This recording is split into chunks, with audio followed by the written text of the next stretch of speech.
Bienvenue à l'émission En accord avec le son. Là où nous sommes en accord avec le son.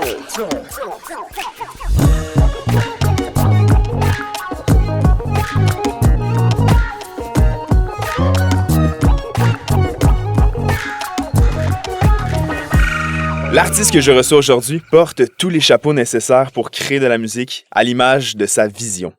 Tel un caméléon de la partition, il réalise la musique des plus grands et grandes du monde musical québécois actuel. Il développe un style et une esthétique qui marquent l'époque musicale actuelle tout au sein des projets des autres qu'au travers les siens. Mesdames et messieurs, veuillez accueillir Alexandre Martel, alias Anatole. Allô, allô. Ça va bien? Très bien, toi? Oui, ça va super bien. Anatole, c'est un projet qui a presque 10 ans, c'est 3 albums, c'est une multitude de spectacles, c'est une personnalité aussi qu'on a vraiment comme pu, j'ai l'impression, voir évoluer avec les années. Je me demandais, en fait, Anatole, maintenant, c'est comme mort. Ouais. Est-ce que Anatole, c'était comme un personnage ou c'était plutôt comme une ancienne version de toi? Ah, c'était vraiment un personnage. C'était un personnage que j'avais construit comme dans le but de pouvoir avoir une licence pour faire plein de choses que, mettons, j'aurais pas à assumer sous mon nom personnel. Ouais. C'est-à-dire que je pouvais vraiment être exubérant, puis être provocateur, puis faire plein d'affaires que... Pas seulement que je voulais pas que les gens m'associent moi personnellement à ces actions-là, mais moi, ça me donnait comme la force de faire ça. Le masque me donnait l'énergie, puis la force d'entreprise pour aller voler les verres des gens, puis me frotter sur eux à une époque où c'était un peu moins mal vu qu'aujourd'hui. Fait que ouais, c'est pas une ancienne version de moi, ça a jamais été non plus une espèce de version idéalisée de moi que je voulais projeter. Ça a toujours été une construction.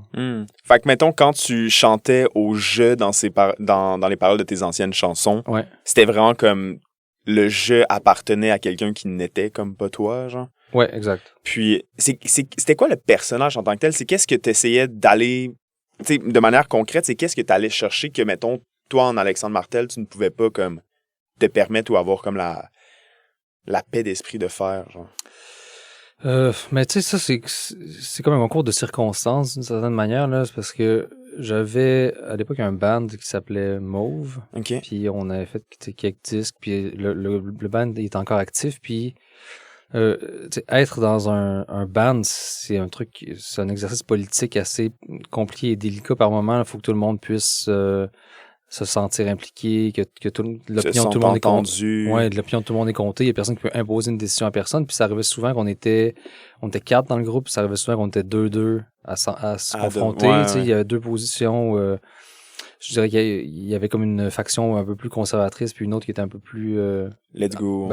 j'allais dire expérimentale, mais juste dans un contexte extrêmement pop rock, là. Ouais. Mais juste d'essayer plus d'affaires, puis j'avais envie de pouvoir faire de la musique dans un cadre où j'avais pas demandé la permission à personne pour faire ce que j'avais à faire, là, juste pouvoir suivre mes propres intuitions puis mes propres obsessions sans que ça soit validé par quelqu'un d'autre. Puis comme le groupe est encore actif, pour moi c'est important que la distinction entre mes chansons solo puis les chansons du band soit très franche, là. Ouais, dans le sens différent pour pas que ça se... Exact. J'ai jamais aimé ça, le monde qui sort des albums solo puis on dit que c'est interchangeable avec les albums de leur band. Je vois pas la pertinence de ça. Fait que j'essaie de faire le truc le plus éloigné possible. Fait que là, c'était essayer de aussi pouvoir explorer. J'ai toujours beaucoup aimé la théâtralité puis la mise en scène dans un spectacle de musique. Puis là, de me dire, mettons, check, là, c'est mon projet, fait que j'ai pas à chanter. J'ai pas à chanter, j'ai pas à jouer rien. Ouais. Je peux juste chanter, je vais pouvoir essayer de construire une mise en scène, puis développer un aspect visuel puis scénique qu'on n'avait pas du tout avec Mauve, là. Ouais. J'ai toujours aimé les bands prog là, des années 70, puis j'ai toujours une obsession qui dure à ce jour pour Genesis, puis toutes les mises en scène qu'ils ont fait surtout dans la période avec Peter Gabriel. Fait qu'il y avait un peu cette volonté de faire ça. Puis au début, le personnage, c'était vraiment... C'était très mince, là,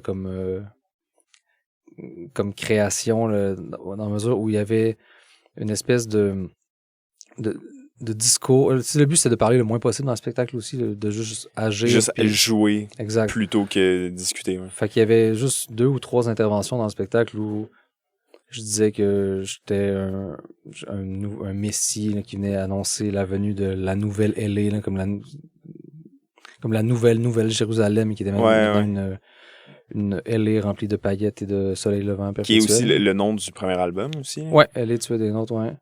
Fait que c'était ça le personnage au début, puis c'était vraiment une excuse pour pouvoir juste être le plus exubérant. Exact. Mais c'est drôle que tu parles de Genesis, parce que je trouvais justement, tu sais, comme avoir, mettons, tes performances live, je trouvais que ça faisait très le spectacle Selling England by the Pound, genre, ou est-ce que c'est comme juste une performance, puis tu sais, comme, c'est vraiment comme si la personne qui est sur scène est pas témoin du public qui la regarde, mais qui est en train de performer quelque chose, puis c'est comme juste comme si c'était dans sa tête, genre. Je comprends ce que tu dis. Tu vois, ce spectacle-là, j'ai pas vu l'original, bien sûr, mais tu sais, il y a il y avait des répliques. Ouais, le célèbre groupe québécois The Musical Box, qui est un groupe autorisé. Je savais même pas que c'était québécois. C'est du monde c'est des Québécois, ouais. Ah.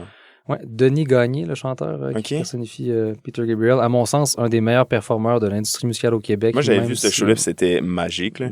Je l'ai vu, je pense, 7 fois, puis la parenté que tu vois est très juste, là. J'avais même volé le fait que dans ce show-là, Peter Gabriel était habillé en noir, d'un suit en lycra noir. One Piece, genre. Ouais, exact. Puis tout le monde, les musiciens sont en blanc. Puis là, dans le premier show d'Anatole, tout le monde c'était exactement ça qu'on a fait.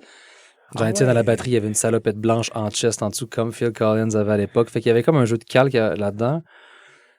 Mais il y avait aussi... Tu sais, à l'époque, j'étais autant inspiré par ça que par Prince, puis par aussi beaucoup de trucs de théâtre, de remise en question du quatrième mur, puis essayer de voir comment il y avait moyen d'investir la salle en tant que performeur sans que ça soit limité à la scène. Ouais. Puis sans que ce soit un truc de classique rock, genre je vais aller faire du body surfing ou... Je vais aller jouer un solo de guitare dans la salle. Que ce soit pas dans la salle, je veux dire. Que ce soit pas ces codes-là, tu sais, qu'on voit déjà souvent, puis essayer de trouver autre chose. Là, j'essayais d'aller le plus intime possible avec un spectateur ou une spectatrice souvent, puis que mon interaction, là, que je viens de chanter, mettons, vraiment à 1 centimètre du visage, qu'on reste là longtemps, puis que cette interaction-là devienne le nouveau centre d'attention. Puis dans un sens, les gens regardent même, ça arrivait que les gens regardaient même plus la scène, puis il y avait comme une trame musicale qui jouait sur ce qui se passait, mais le spectacle était vraiment dans une interaction entre moi puis quelqu'un dans la foule, tu sais. Est-ce que la personne... C'était quoi la réaction de la personne, mettons, qui était l'heureuse ou la malheureuse élue? Mais, tu sais, ce spectacle-là, il était tellement dans ta face puis sans subtilité que c'était très... J'arrivais vraiment rapidement durant la première ou deuxième chanson à voir qui acceptait la proposition qui rejetait la proposition. Ouais. Fait que j'essayais toujours de au moins aller voir une personne qui accepte la proposition pour créer un moment de connivence puis que quelque chose qui se passe pour le public soit intéressant à regarder, mais aussi d'aller voir une personne qui était clairement rébarbative à tout ce qui se passait. T'sais, souvent, ces gens-là, c'est comme un stéréotype, mais c'est un spectacle qui avait des connotations un peu homo-érotiques aussi, là, puis il y avait beaucoup d'interactions physiques avec les musiciens. Fait qu'il y avait toujours une bonne gang de gars qui regardaient à terre puis qui étaient pas... Tu vois, qui étaient fermés, là. Moi, qui étaient pas bien d'être là. Puis j'allais toujours en voir au moins un. Puis ça, des fois, ça résultait dans des confrontations sur le bord de la violence. Là, puis j'ai déjà eu des menaces physiques pendant les spectacles pour ça, mais je trouvais ça... ça m'intéressait. Je trouvais que ça donnait une autre dimension au spectacle puis que ça rendait ça intéressant pour les gens qui regardaient, là, que ça pouvait...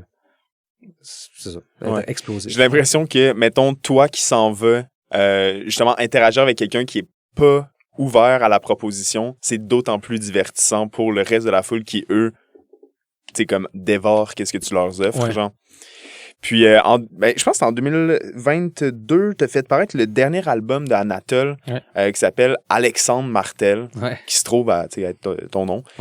C'était une manière, justement, de comme introduire plus le toi. T'étais-tu le toi à ce moment-là?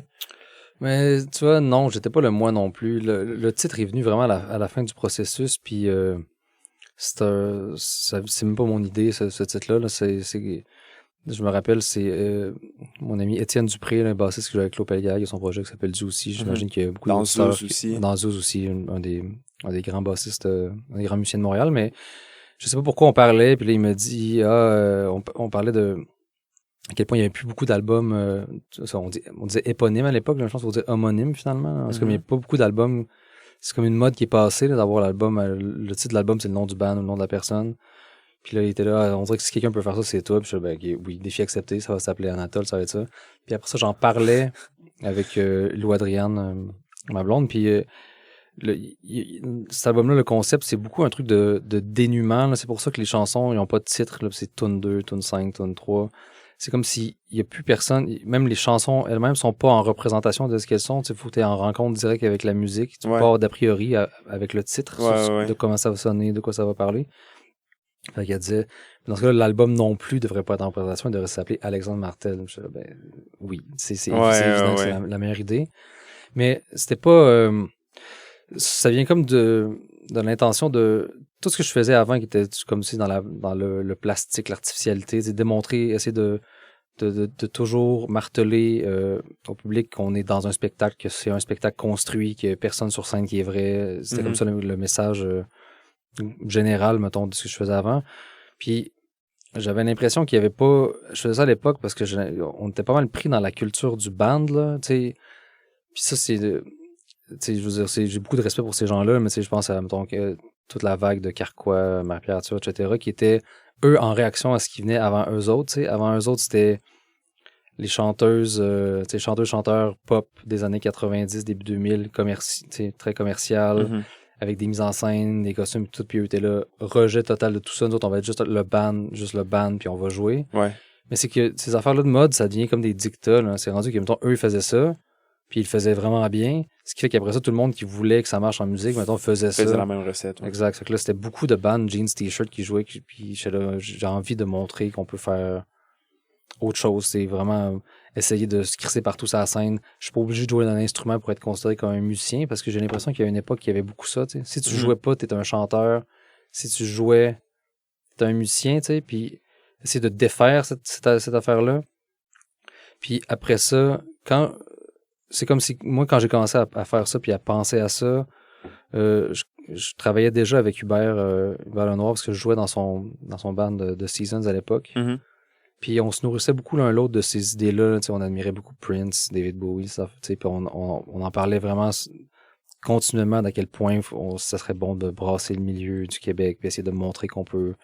Faire un truc un peu plus, genre, exubérant. Ouais, un spectacle avec un S majuscule. Là, pas un band caché dans la fumée qui joue du rock, là, vraiment un show.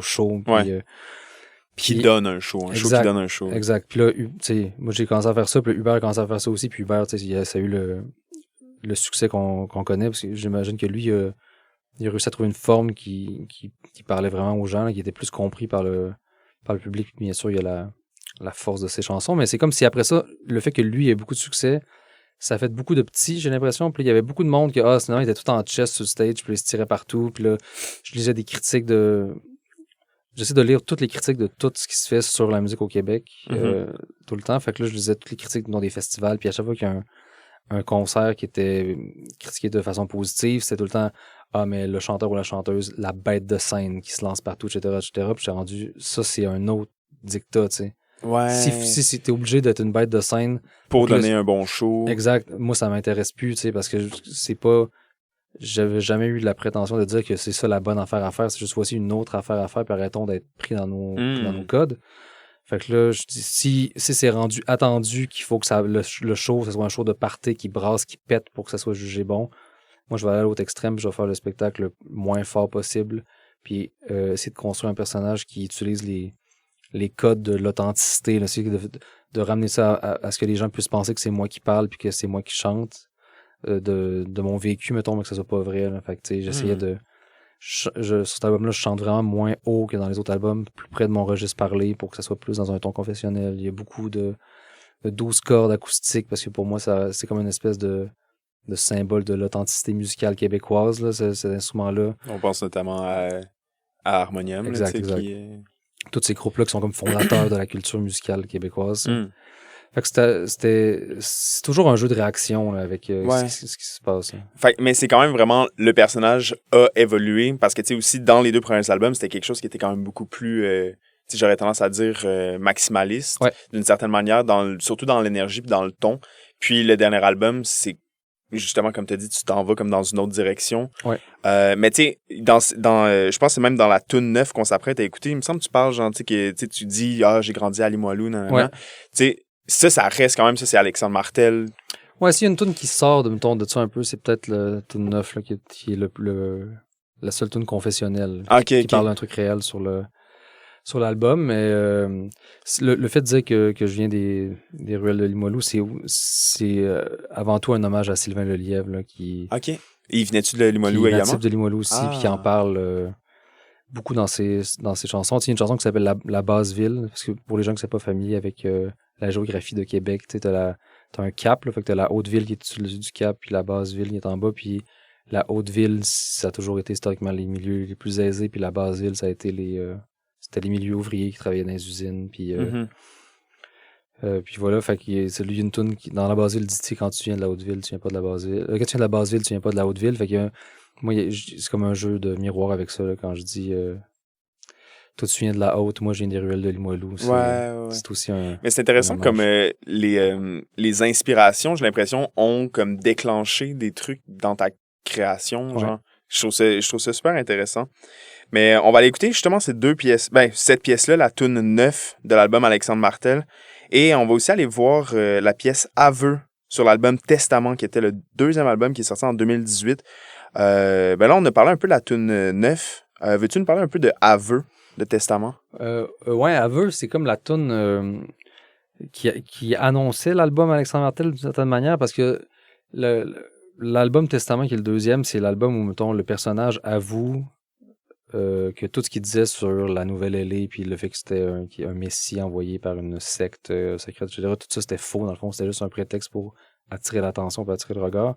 Puis la chanson Aveu parle de ça, que c'était juste une soif de gloire, puis une soif de reconnaissance du public qui l'avait amené à tout construire cette affaire-là. Puis c'est comme la première chanson où j'allais dire le masque tombe pas vraiment, mais je veux dire que le masque sur le masque tombe d'une certaine manière. C'est ça, on voit le masque en dessous du masque, genre. Exact. Formidable. Bon, on va écouter ces deux pièces-là. Donc, tune 9 de l'album Alexandre Martel et Aveu de l'album Testament et tout ça de Anatole. Bonne écoute. Donc, on est de retour. On vient d'écouter la pièce tune 9 et Aveu de Anatole. Je suis présentement en studio avec Alexandre Martel. C'est ça, donc, en addition à ta carrière solo puis tes projets musicaux, tu sais, comme en tant qu'auteur, compositeur, interprète, tu fais aussi beaucoup de réalisations musicales pour d'autres artistes. Pourrais-tu premièrement juste, tu sais, comme expliquer c'est quoi la nature du rôle de réalisateur musical? C'est un truc qui est très difficile à expliquer, puis je sais pour en avoir parlé avec d'autres collègues réalisateurs, réalisatrices, que chaque personne a un peu sa définition de ce que c'est aussi, parce que ça dépend vraiment de chaque contexte. En fait, le réalisateur ou la réalisatrice, souvent, c'est la personne, mettons, qui chapeaute le processus d'enregistrement de l'album du début à la fin. C'est comme la personne qui est présente à toutes les étapes, puis qui s'assure de la qualité du produit fini, tu sais. Ça peut aller de l'écriture des chansons jusqu'à la livraison du master, mais dépendamment des projets, en fait, tout ça, c'est très modulable, puis ça dépend des besoins des artistes aussi. Fait que, tu sais, il y a des fois où je travaille avec l'artiste dès le départ, au moment où les chansons sont en train de se faire écrire, puis sont pas encore terminées, puis là, il m'envoie des chansons, puis là, moi, je commente, je dis, cette section-là, ça marche pas, ça devrait aller peut-être dans la direction, la structure, on peut bouger ça de même, puis on travaille en collaboration pour écrire le matériel qui, après, va être présenté aux musiciens, puis après, ça va être enregistré. Puis là, ça s'accompagne jusque tout le processus d'enregistrement, le mixage, le matrissage, c'est comme la dernière étape, le dernier polissage qu'on fait sur l'album, puis la mise en marché après. Puis des fois, ça peut arriver que le band, c'est un band dont il a déjà écrit ses tunes, sont déjà arrangés, puis on se rencontre juste en studio, puis je suis plus là juste pour diriger un peu les musiciens, puis choisir les bonnes takes, dans le fond. OK. Puis là, à ce moment-là, à ce stade-là, est-ce que ça va t'arriver de leur dire de changer des trucs ou... Ouais, ça arrive pareil. OK. Mais c'est que on a beaucoup moins de latitude, là, tu sais, ouais, j'imagine. Les trucs sont déjà arrangés, puis... mais oui, ça arrive pareil. Mais c'est que des fois, c'est juste un degré... Il y a différents degrés d'implication, mettons, mais tu sais, t'es toujours la personne qui avec l'artiste principal ou avec le groupe quand c'est un groupe qui est plus égalitaire, là, qui va amener le projet à terme, là, tu sais, qui va aussi gérer l'horaire, c'est sûr qu'on dépasse pas le budget souvent, ça va comme ça. Ouais, ok. Fait que t'es un peu comme, je sais pas, le créneau qui permet d'amener d'un point A, genre, au point de parution de la musique, d'une certaine manière. Ouais. Souvent, c'est comme mon rôle, j'ai l'impression d'actualiser la vision de l'artiste, là. Tu sais, il y a des artistes qui ont des visions très claires puis qui savent les moyens qu'il faut employer pour y arriver. Ouais. Mais il y en a d'autres qui ont une idée qui est plus abstraite puis qui ils n'ont pas nécessairement les ressources pour la mettre en application. Avec mon rôle, souvent, c'est de dire OK, c'est là que tu vas aller, moi je le vois comme ça, je pense qu'on devrait aller faire telle affaire pour pouvoir réaliser cette vision-là, tu sais. Puis, des fois, est-ce que ça arrive, tu sais que, mettons, l'artiste vient vers toi, mais qu'il n'y a pas vraiment de tune, genre.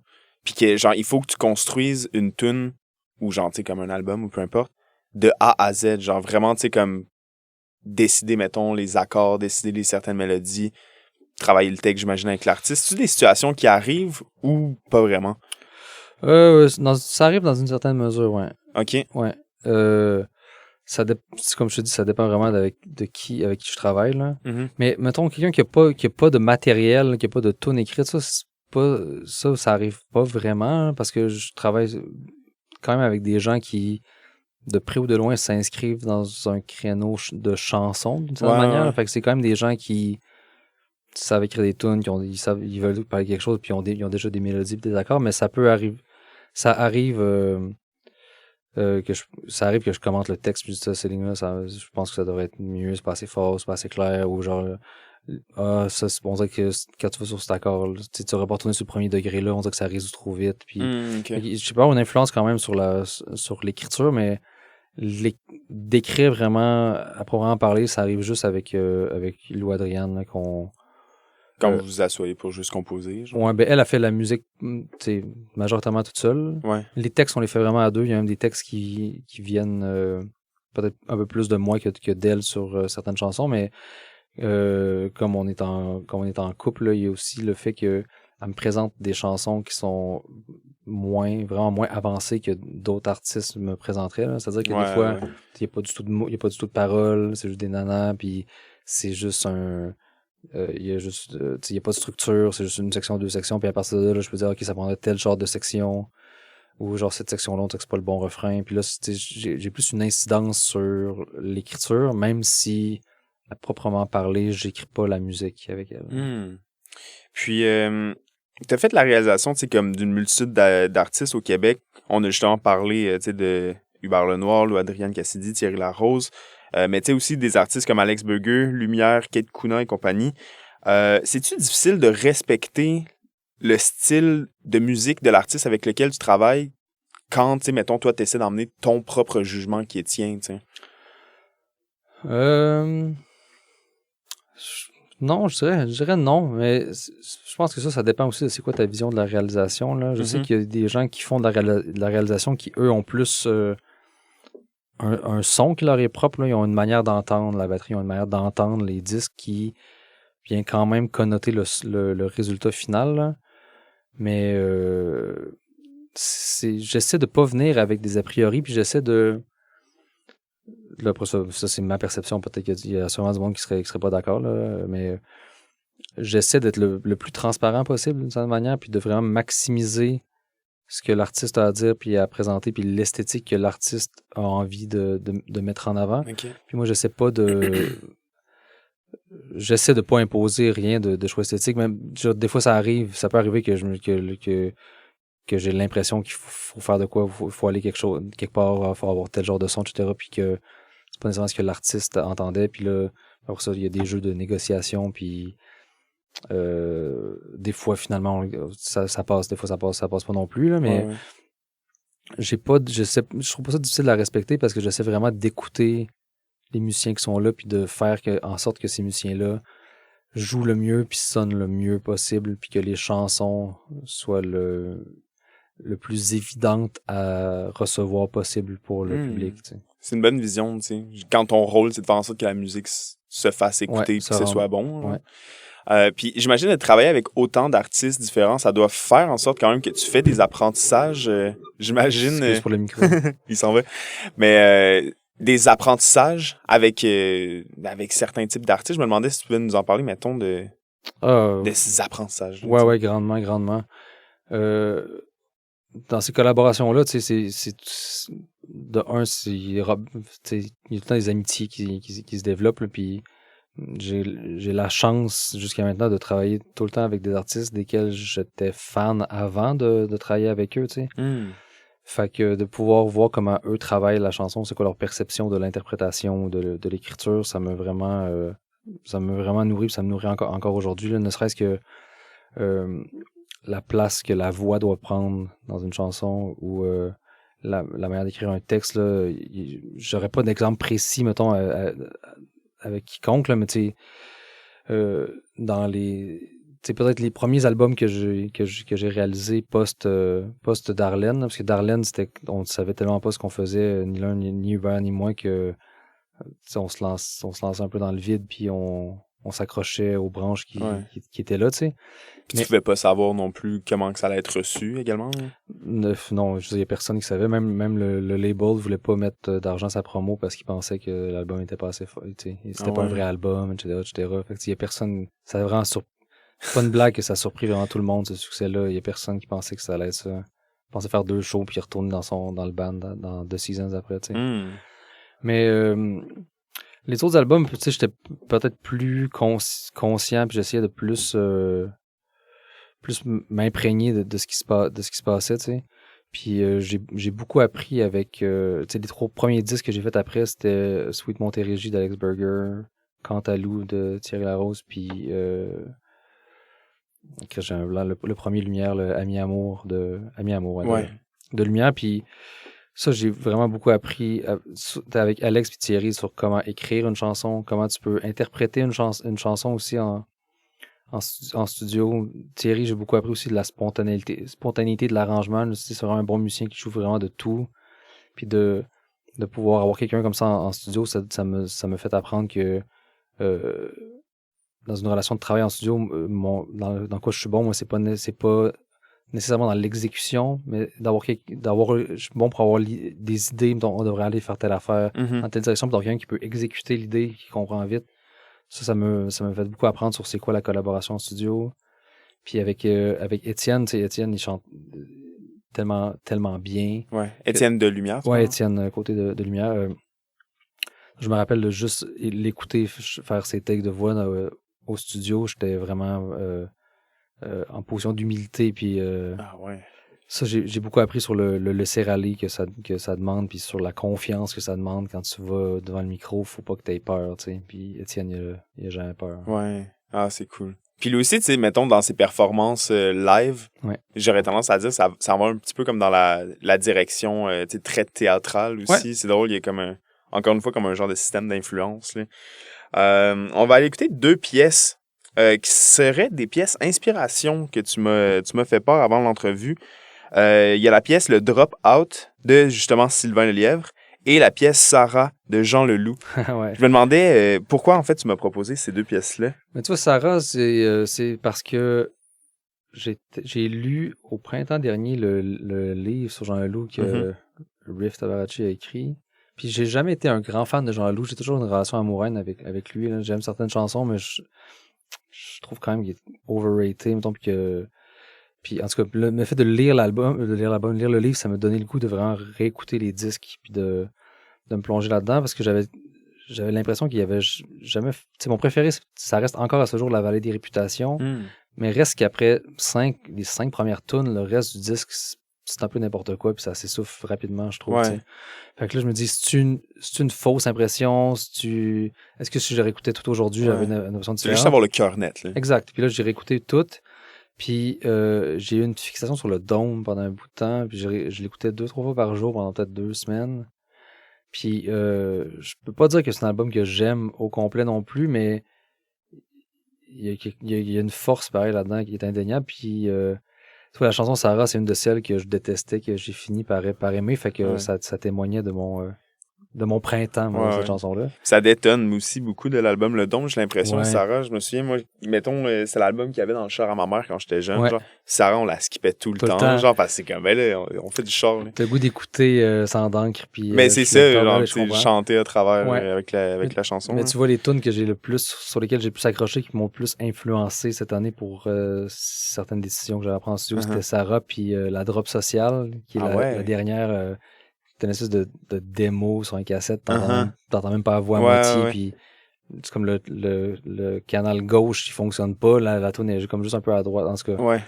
Mais c'est comme l'idée de dire, tu peux mettre ça sur un album, puis le monde, il peut, tu peux sortir ça, puis que les critiques soient dithyrambiques, puis que le public soit là pareil, puis c'est sûr que Jean-Louis avait déjà un statut à l'époque qui lui permettait que ces idées-là se rendent au public, là. Ouais. Mais ça me donnait le goût d'être plus... c'est ça, juste plus m'en crisser un peu. Là. Ouais, je comprends.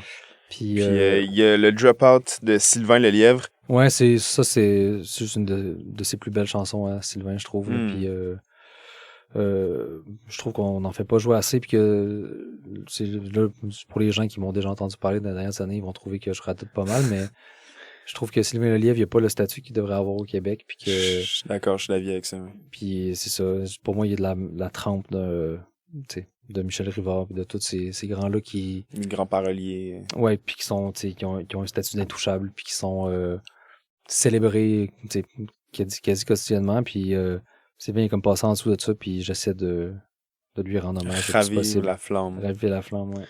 Donc, on va écouter ces deux pièces-là. Donc, on va commencer avec le Dropout de Sylvain Lelièvre et Sarah de Jean Leloup. Bonne écoute. On est de retour. On vient d'écouter la pièce Le Dropout de Sylvain Lelièvre et Sarah de Jean Leloup. Je suis en studio avec Alexandre Martel et c'est l'heure des questions du public. Donc, j'ai demandé aux internautes de me poser des questions que je te poserai directement en entrevue et on en a quelques-unes. On va commencer avec une question qui... Donc, je sais pas ça va être quoi la réponse, mais la question, c'est qu'est-ce qui se passe à Québec? Qu'est-ce qui se passe à Québec? Je pense que c'est peut-être par rapport à l'effervescence artistique. Ouais, c'est que là, il y a comme un switch du focus de l'industrie même. Là. Je veux dire, on a tendance à croire que tout ce qui se passe, c'est à Québec beaucoup, là, tu sais. Puis il y a même des gens qui, par association, se font mettre dans le lot des artistes de Québec, mais qui sont pas de Québec. Là. Je sais que Thierry Larose, avec lui, c'est un enjeu parce qu'il vient de Marieville puis il est très, très fier de venir de Marieville. Mais parce qu'il travaille beaucoup avec Lou, moi, avec Ariane, souvent, même à Radio-Canada, dans les journaux, on dit l'artiste de Québec, Thierry Larose. Puis là, j'ai travaillé sur l'album d'Allo Fantôme là, qui va sortir dans 2 ou 3 semaines, là, fin octobre. Puis j'écoutais encore une fois Radio-Canada. Ils sont là. La scène de Québec, quelle effervescence, le nouveau groupe de Québec, Allo Fantôme. Allo Fantôme, il n'y a personne qui vient de Québec, tout le monde est de Montréal, tu sais. Fait qu'il y a comme une espèce d'effet de mode aussi, là, on dirait que s'il y a un truc intéressant qui se passe, on croit un peu que ça vient de Québec, mais tu sais, il y a plusieurs facteurs qui expliquent ça, là, tu sais. Mais je pense que le truc principal, c'est que les musiciens de Québec ont arrêté de déménager à Montréal pour faire de la musique puis gagner leur vie avec ça. Ce qui fait qu'on peut construire une scène qui est vivante puis qui est solide. Puis ça fait vraiment pas très longtemps. Tu sais, quand je commençais à Anatole, justement, je me rappelle, dès que je venais jouer à Montréal, autant les amis musiciens que les gens de l'industrie que je côtoyais un peu étaient là. OK, ça marche, c'est bon tes affaires. Quand est-ce que tu déménages à Montréal? Puis je déménagerai jamais à Montréal. J'ai pas envie d'habiter ici. Puis c'était le monde là, c'était pas une réponse qui était commune à l'époque. Là. Mais c'est qu'il y a des gens comme c'est Karim Ouellette, puis Benoît Pinot de Tire le Coyote, Kid Kuna, du monde, j'en oublie assurément plein, là, mais il y a des gens qui se sont mis à avoir du succès, puis de pouvoir vivre leur musique, puis qui sont restés à Québec. Puis ça a comme donné une espèce de validation à cette idée-là. Puis en même temps, il y avait plusieurs trucs qui arrivaient dans la ville. Il y avait le Pantoum qui commence à émerger, qui est vraiment le centre de la scène de Québec, là, où avec le studio d'enregistrement, la salle, les locaux de répétition, etc. Où ça crée un lieu où tout le monde pouvait se côtoyer, puis tisser des liens, puis travailler les uns avec les autres, puis soutenir les groupes. Parce que, tu sais, mettons, à Québec, avant, c'était très difficile de... Quand t'étais un groupe, tu commençais, tu voulais enregistrer quelque chose, c'était très difficile. Il y avait quelques studios commerciaux, soit chers, soit c'est des trucs plus maison, mais tu sais, d'avoir un truc qui était cool, entre guillemets, puis qui permettait à des groupes qui commençaient de pouvoir en disquer ou de pouvoir juste se familiariser avec le processus dans le studio. Ça a tout changé parce qu'avant, ça, il fallait aller à Montréal. Mm-hmm. Et aussi le fait, j'imagine, tu sais, juste côtoyer de tes pairs musiciennes, ça, je pense que c'est vraiment la clé aussi, d'avoir comme un lieu qui permet ça. Full. C'est, j'imagine, quand même assez important. Vraiment. Puis, c'est ça. En même temps, il y avait comme la ville qui mettait en place des programmes pour financer l'art de la relève de la ville. Fait que ça donnait un coup de pouce à... Ah oui?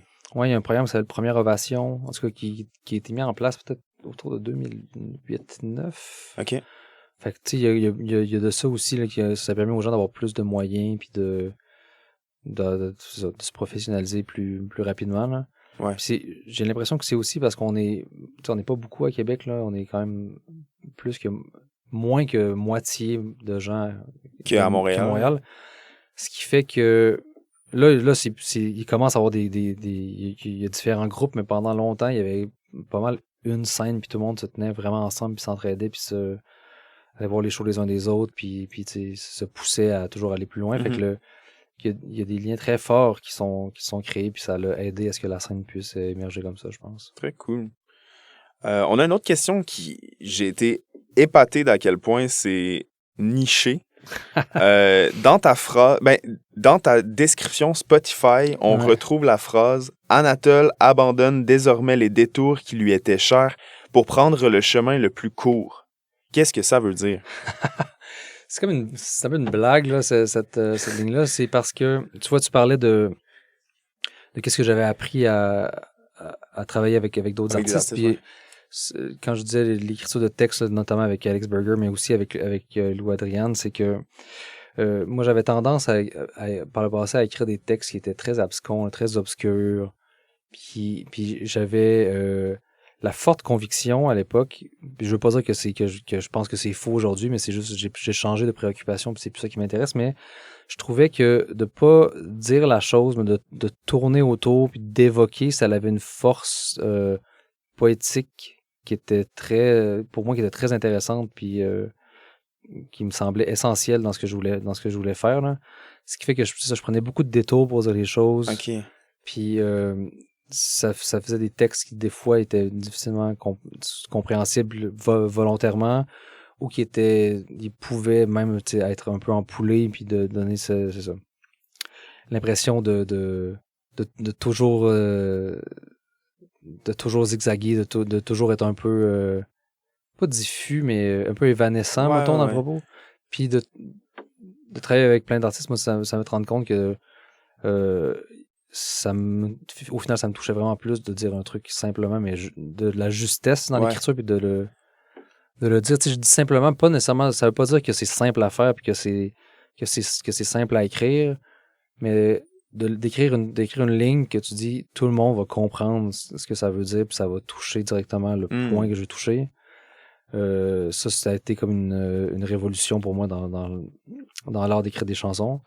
Puis c'est ça que ça veut dire dans le fond, c'est que maintenant dans cet album-là, j'essaie de dire les choses comme elles sont, puis c'est ça. Lou a beaucoup aidé pour ça. Ouais, ben c'est drôle parce que justement je pensais au texte de Lou Adrian. Le nom de la pièce m'échappe, mais c'était comme dans la là, j'ai le cerveau qui se je la trouve juste pas là, mais on va trouver ça. Mais tu sais, ça va. C'est un texte qui est si simple, mais si évocateur, tu sais. Puis moi, ça, c'est une des pièces justement qui m'a fait réaliser justement l'importance d'aller directement droit au but pour toucher les gens, genre, tu sais, sans nécessairement avoir comme une grande œuvre. Tu sais, je le vois un peu comme une peinture, tu sais, s'il y a plein de trucs de fioritures, c'est plus compliqué de comprendre qu'est-ce qu'est l'essence, tu sais. Ouais. Je veux dire, tu sais, versus si t'as comme, je sais pas, une nature morte, tu peintures une pomme, ta pomme, c'est une pomme, tu sais. Puis tout le monde comprend le message, genre. Ouais. Mais je veux juste préciser que je pense pas que c'est, mettons, une forme d'écriture supérieure, là, la forme de l'écriture, mettons, plus directe puis plus simple. Là. Il y a encore plein de gens que j'admire beaucoup puis dont je trouve les textes phénoménaux qui donnent plus dans l'autre direction, celle qui m'intéressait plus par le passé. C'est plus c'est même pas en tant qu'auditeur, en tant que fan de musique, c'est en tant que créateur, mon focus a comme changé. Mais c'est pas que je trouve ça nécessairement mieux, tu sais. Non, je comprends. Mais dans c'est une approche qui, parfois, je trouve plus accessible. Tout à fait. Simplement. Puis ça, je trouve que c'est beau de rendre quelque chose d'accessible, mais qui reste réfléchi. Ouais, ça, je suis d'accord. Là, on a parlé quand même de plusieurs artistes qui t'avaient inspiré, mais là, on a toute époque confondue, vivant, pas vivant, peu importe. Nomme 2 artistes que tu estimes infiniment et pourquoi.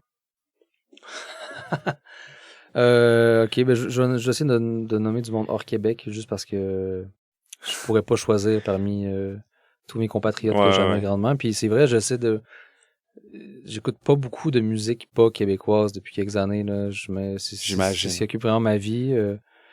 Mais sinon, l'évidence même pour les gens qui me connaissent, j'aurais pas le choix de dire Bob Dylan, qui est pour moi le plus grand auteur-compositeur en musique populaire que j'ai jamais eu. Là. J'ai vraiment une obsession pour son œuvre, puis je considère que qui est peut-être à son plus pertinent en ce moment, tu sais, puis que son dernier album Rough and Rowdy Ways qui est sorti en 2020, je pense 2021. 2020. Ah ouais, crime, je savais même pas qu'il était encore actif. Encore actif. 2020, là, son dernier album. Il a quel âge? Là, je pense qu'il est rendu à 83 ans. OK. Je pense qu'il y avait 79 ou 80 au dernier album, puis je te dirais assurément dans ses 3 meilleurs albums en carrière. Wow. Ouais. Ouais. C'est ça que j'ai pas le choix de... On va y aller avec Bob. C'est Bob Dylan, puis sinon, un autre toute époque confondue. C'est une question très difficile. On dirait qu'il n'y a personne d'autre qui vient aussi clairement, mettons. Mais mettons, Peter Gabriel, comme on parlait au début, ça fait-tu partie, mettons, de comme les artistes qui... Mais plus à une certaine époque de ma vie, je dirais moins aujourd'hui. Ah, ok. Mettons, quand j'étais... Mais c'est très... Genesis, mettons, c'est très constitutif de qui je suis comme musicien, parce que quand j'avais 12-13 ans, c'était vraiment une fixation, là, puis j'écoutais vraiment beaucoup ça, puis c'était vraiment mes héros, mais aujourd'hui, mettons, Peter Gabriel en solo, j'aime pas tout ce qu'il fait. Tu vois, j'étais allé voir sa dernière tournée, puis j'ai vraiment pas aimé le spectacle. Fait qu'il est un peu perdu de son statut de légende. Ben, ça reste une légende intouchable de la musique, bien sûr, mais dans le temps de Genesis, c'était quelque chose. Hein. Il y a quelque chose pour moi qui... j'arrive à le voir avec des yeux plus objectifs, je pense. Puis Dylan, ça, je pense que je suis encore en posture de fan 100%, puis je suis pas objectif. T'sais. Parfait. Bon, on va rester avec notre bon vieux Bob. Anatole est mort. Plus c'est une belle affirmation, mais pense-t-il refaire de la musique sous le nom Alexandre Martel? Ben, pas pour l'instant. Pas pour l'instant, non? Non. Concentre majoritairement comme sur justement la réal. Ouais, c'est ça. J'ai plus autant le besoin d'écrire que j'avais avant. Puis c'est comme si mon besoin d'expression artistique qui est très comblé par mon travail avec d'autres artistes. Mm-hmm. Puis Anatole, c'est comme un projet que la majorité du public que ça intéressait, c'était quand même des musiciens. Là, j'ai tendance les derniers spectacles que j'ai fait à Québec et à Montréal, je dirais qu'il y a peut-être 80% de la salle que c'était d'autres musiciens qui étaient là. Fait que j'ai comme envie de sauter un intermédiaire. Dans le sens que si les musiciens viennent voir le show pour parce qu'ils aiment ça, parce que c'est de la musique ou des idées de spectacle qui les intéressent, mais tu sais, j'ai pas besoin d'avoir l'intermédiaire du spectacle pour partager ces idées-là avec ces gens-là qui sont dans le même milieu que moi, puis que je croise tous les jours. Fait que je peux c'est moins d'argent, c'est moins d'implication émotionnelle pour moi, puis les idées peuvent circuler entre nous pareil, tu sais. Ouais, naturellement.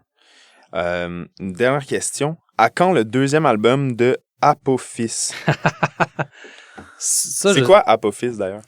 Apophis, on a fait un tout petit disque c'était en 2021, c'est sorti, je pense. Okay. C'était un groupe avec mon frère Cédric qui était dans Mo avec moi à l'époque aussi, puis P.E. Baudouin, un drummer à Québec avec qui je collabore beaucoup sur beaucoup de projets.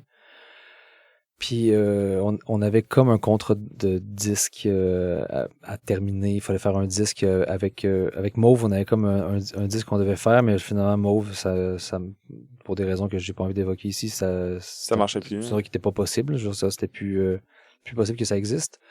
Fait qu'on a mais il y avait comme déjà un processus d'album qui était en cours. Fait qu'on a décidé de prendre cet élan-là pour faire autre chose, qui était l'album d'Apophis. Mais ça, contrairement à la question sur Anatole puis Alexandre Martel, mon frère Cédric, qui habitait à Montréal pendant presque 10 ans, je pense, là, il est revenu à Québec. Fait que c'est plus probable qu'on se remette ensemble pour écrire des tunes et qu'on refasse de quoi avec Apophis que il y a un autre album d'Anatole dans un avenir proche. Mais Je pense que ça va faire plaisir à quelqu'un, ça. je peux pas promettre quand, je peux pas dire quand, mais ça, c'est un truc qui se discute à l'occasion. OK, formidable. On va continuer avec l'écoute de 2 pièces. Une, ça va être de l'album Alexandre Martel, ton plus récent album, la tune 2. Puis, on va aller sauter par après dans le premier album, Elle est, tu es des nôtres, avec la pièce qui s'intitule également Elle est, tu es des nôtres. Veux-tu nous parler juste un peu de tune 2 et Elle est, tu es des nôtres? Ouais, Elle est, tu es des nôtres, je trouve ça important de la faire jouer ici parce que quand on l'a sorti la première fois, on était numéro 1 à CISM avec cette chanson-là. Ah, vraiment? Puis, pour nous, c'était... En 2016, c'est sorti. Ouais, mais je pense que la tune était... Ça, c'est l'album. Je pense que la tune était sortie en 2015. OK.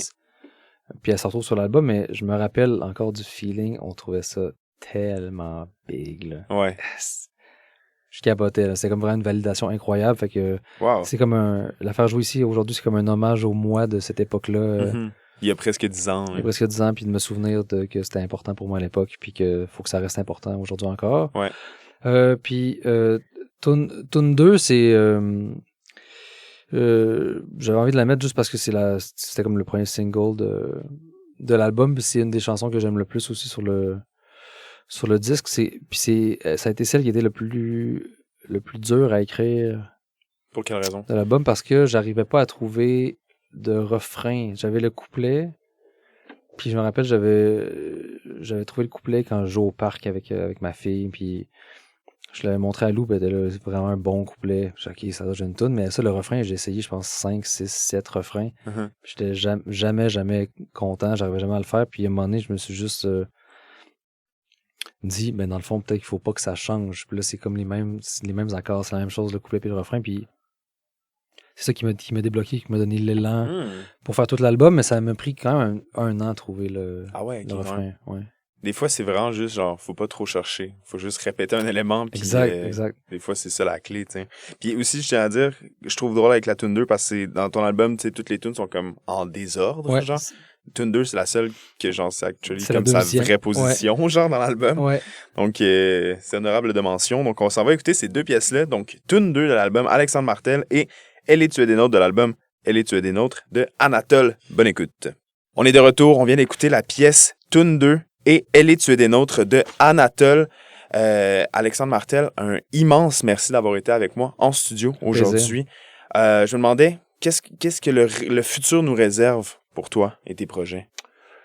Ben pour mes projets personnels, pas grand-chose, mais sinon, il y a 2 albums que j'ai réalisés qui sortent le 25 octobre. Là. Il y a l'album Chute d'Allo Fantôme dont j'ai parlé tantôt, puis il y a aussi l'album Jour de cendre de Zouz qui sort aussi le 25 octobre. Oh, je savais même pas qu'il y avait une date. Ouais, ça s'en vient. Puis sinon, ce qui va m'occuper beaucoup, c'est je sais pas quand ça sera diffusé, là, mais là, dans les prochains jours, il y a le premier extrait du prochain album de Lou Adriane qui sort.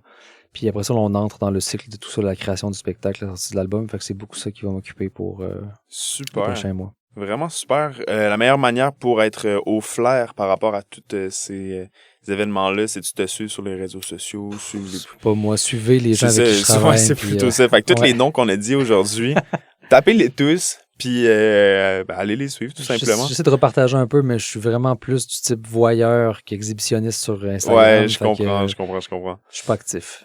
Donc, allez suivre les autres. Merci encore une fois d'avoir été là. Vous écoutiez En accord avec le son. Je m'appelle Joël Lupien-Faneuf. J'étais avec Alexandre Martel. Et je veux une fin de journée à toi. Toi aussi. Au revoir. Bye.